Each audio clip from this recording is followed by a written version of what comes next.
पन्हाळा तालुक्यातील कोडोली येथील ST bus स्थानकाची Hindu हृदय सम्राट बाळासाहेब ठाकरे स्वच्छ सुंदर बस स्थानक या अभियानाअंतर्गत सांगली विभागीय सर्वेक्षण समितीच्या वतीनं पाहणी करण्यात आली।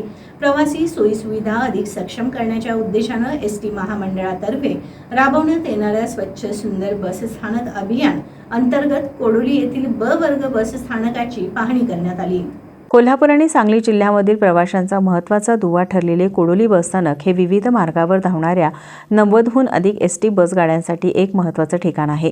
मलकापूर, शिराळा, इस्लामपूर, वडगाव, हातकणंगले, इचलकरंजी आणि कोल्हापूरसारख्या भागांशी बस सेवेच्या माध्यमातून कोडोली गाव जोडलं गेलं आहे। या पाहणीत सांगली विभागीय नियंत्रण अधिकारी सुनील भोकरे, कामगार अधिकारी प्रवीण पाटील, कोल्हापूर आगार व्यवस्थापक प्रमोद तेलवेकर यांच्यासह स्थानिक समिती सदस्यांचा समावेश होता। बस स्थानकातील स्वच्छता, पुरुष आणि महिलांसाठी स्वतंत्र स्वच्छतागृहे, हिरकणी कक्ष, पिण्याच्या पाण्याची सोय, निवारा शेड, बैठक व्यवस्था, वाहनतळ आदी गोष्टींची तपासणी करण्यात आली। समिती प्रमुख सुनील भोकरे यांनी उत्कृष्ट सुविधा उपलब्ध करून दिल्याबद्दल समाधान व्यक्त केलं।